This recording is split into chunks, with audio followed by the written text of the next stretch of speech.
Hello friends, எல்லாருக்கும் happy evening. இன்றைக்கி இந்த ஈவினிங் வாக நான் பால் காய்ச்சி ஸ்டார்ட் பண்ண போகிறேன். கொஞ்சம் ஃபாஸ்ட்டாக பண்ணணுன்றதுனால ஹை ஃப்ளேமில் வச்சுருக்கேன். மீன்வேல் உங்களுக்கு வந்து ஒரு குவிக்கான ஒரு கவுண்டர் டாப் ஆர்கனைசேஷன் அப்டேட் கொடுத்துறேன். என்னோடய ப்ரீவியஸ் vlog வீடியோஸ் பார்த்தவங்களுக்கு தெரியும், நான் இந்த கேஸ் ஸ்டவ்வுக்கு ரைட் சைடில் இந்த veg rack and spice containers set வச்சுருந்தேன். இப்போ ரீசெண்டாக இப்படி ஆர்கனைஸ் பண்ணியிருக்கேன். இது எனக்கு கொஞ்சம் கன்வீனியண்ட்டாக இருக்க மாதிரி இருக்குது. ஒரு நியூ லுக் கிடைச்ச மாதிரி இருக்குது. ஒரு கப்பில் பார்த்திங்கன்னா ஸ்பூன்ஸ் எல்லாம் வச்சுருக்கேன். அடுத்த கப்பில் வந்து இந்த gas stove lighter, peeler and knife, அப்புறம் தேங்காய் உடைக்கிற கம்பி, இந்த மாதிரி டூல்ஸ் வச்சுருக்கேன்.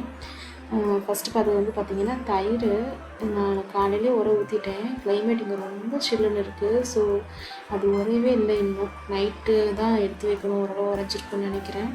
ஸோ அதுக்கப்புறம் இது பார்த்திங்கன்னா வீட்டிலையே செஞ்ச கீ நம்ம வீட்டில் பால்லேருந்து ஸ்க்ராட்ச்லேருந்து ரெடி பண்ணுற கீ. இதுக்கு எப்படி பண்ணணுன்னு உங்களுக்கு வீடியோ வேணும்னா கேளுங்க, நான் அப்லோட் பண்ணுறேன். அப்புறம் இது வந்து ஆக்சுவலி வாவோட கோகோனட் ஆயில் பாட்டில் நான் ஆயில் டிஸ்பென்சர் மாதிரி யூஸ் பண்ணிகிட்ருந்தேன். இந்த தோசைக்கெல்லாம் எண்ணெய் போடுறதுக்கு இந்த ஸ்ப்ரே பாட்டில் மாதிரி. இது வந்து நல்லெண்ணெய் டப்பா.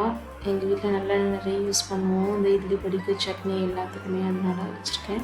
இது ரெண்டும் பார்த்திங்கன்னா இது நல்லெண்ணெய் நிறைய ஊற்றி வைக்கிறதுக்குள்ள ஒரு பெரிய கண்டெய்னர், பக்கத்தில் இருக்கிறது கடலெண்ணெய்க்குள்ள கண்டெய்னர். இது ரெண்டும் வந்து நான் மீஷோவில் தான் பர்ச்சேஸ் பண்ணியிருந்தேன். ஒரு 3 months இந்த மாதிரி யூஸ் பண்ணிகிட்ருக்கேன். ஓகே, நல்லா தான் இருக்குது இப்போதைக்கு. ஸோ பால் பொங்கிடுச்சு, ஆஃப் பண்ணியாச்சு. இது நைட் எடுத்து ஆறினதுக்கப்புறம் உள்ளே வச்சிடணும்.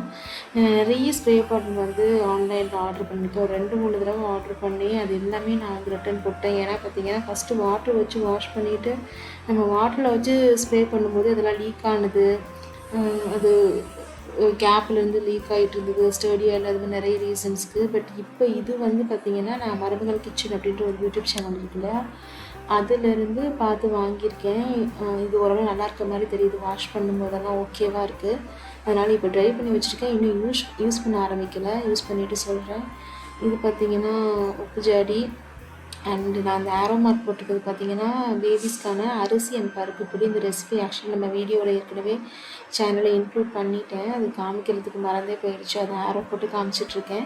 உங்களுக்கு ஒரு 6-7 months பேபி இருக்காங்கன்னா கண்டிப்பாக இந்த ரெசிபி வந்து ட்ரை பண்ணி பாருங்கள். ரொம்ப ஹெல்த்தியாக, ரொம்ப ஈஸியாக பண்ணி கொடுத்துடலாம். இன்ஸ்டன்ட் பவுடர் மாதிரி செஞ்சுக்கலாம். இந்த வீடியோ லிங்க் வேணால் நான் ஐ பட்டன்லேயும் டிஸ்கிரிப்ஷன்லேயும் தரேன். அது வந்து மோர். நாங்கள் நைட்டு மோர் குடிக்கிற ஹேபிட் இருக்குது, அதனால மோர் கலந்து வச்சுருக்கேன். அண்ட் அது வந்து காலையில் செஞ்ச ஒரு இட்லி. எங்கள் வீட்டில் நிறைய கேட்ஸ் இருக்குது, அதுக்கு நான் போட்டுருவேன். ஸோ எல்லா ஒர்க்குமே முடிச்சாச்சு. இன்றைக்கி வெசல்ஸ் எல்லாமே வாஷ் பண்ணியாச்சு. எதுக்கு இன்றைக்கி இவ்வளோ அவசரமாக எல்லா ஒர்க்கும் முடிச்சுட்டு இப்போது டைம் வந்து ஒரு 6-6:30 தான் இருக்கும். எதுக்கு எல்லாமே க்ளீன் பண்ணிட்டு கிளம்புறேன்னா, ஆக்சுவலாக இன்றைக்கி அம்மாவும் அப்பாவும் ஒரு ஃபேமிலி ஃபங்க்ஷனுக்காக சென்னை வரைக்கும் போயிருக்காங்க. ஒரு 3 days ஆகும் வர்றதுக்கு. சரி, இன்றைக்கி ஈவினிங் நீங்கள் வெளியில் போயிட்டு வரலாம், அப்படியே ஏதாவது டின்னர் வாங்கிட்டு வரலாம். ரொம்ப நாள் ஆகிடுச்சு வெளியில் போயிட்டு இருந்தால். நானும் ஸ்ரீயும் பாப்பா கூட்டிகிட்டு கிளம்பிகிட்ருக்கோம்.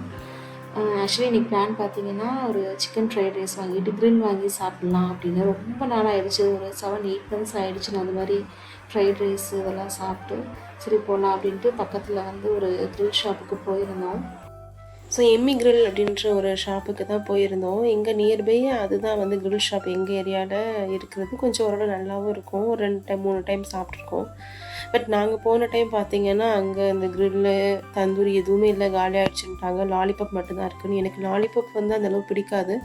அதனால் ஓகே, கொஞ்சம் டிசப்பாயின்மெண்ட்டாக இருந்தது. வேறு என்ன பண்ண முடியும். அதனால் எனக்கும் ஸ்ரீக்கும் ஒரு சிக்கன் ஃப்ரைட் ரைஸ் ஈச் வாங்கிட்டு வீட்டுக்கு வந்துட்டோம். ஸோ நான் ஒரு ஏர்லி டின்னர் பர்சன். எனக்கு ஒரு 7 o'clock அந்த மாதிரியே வந்து நான் டின்னர் முடிச்சிருவேன். பட் இன்றைக்கி வெளியில் போயிட்டு வந்ததுனால வாங்கிட்டு வர்றதுக்கே கொஞ்சம் டிலே ஆகிடுச்சு. ஸோ என்ன தான் பசி இருந்தாலும் பாப்பாவுக்கு ஃபஸ்ட்டு ஃபீட் பண்ணிவிட்டு அதுக்கப்புறம் தான் சாப்பிட்ணும். ஏன்னா அவளுக்கும் பசிக்கும் இல்லையா. அதனால அவளுக்கு லைட்டாக தோசை ஊற்றிட்டு நல்லெண்ணெய் ஊற்றிட்டு தோசை ஊற்றி கொடுத்துட்டேன். என் குழந்தை எப்படின்னா, யாராவது அவள் பக்கத்தில் உட்கார வச்சு அவங்க சாப்பிட வச்சோன்னா அவங்க சாப்பிட்றத பார்த்துக்கிட்டு இவளும் சாப்பிட்ருவா.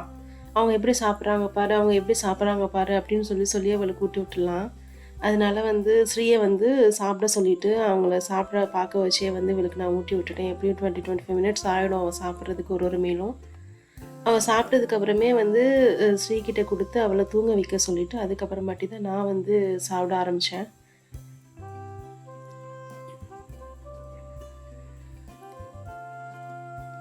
யூஷுவலாக இருக்கிற எல்லா சோர்ஸும் முடிச்சுட்டு நான் சிக்கன் ஃப்ரைட் ரைஸ் சாப்பிட்டேன். ஓகேவாக இருந்தது, ரொம்ப மோசம் இல்லை, ரொம்ப சூப்பரும் இல்லை.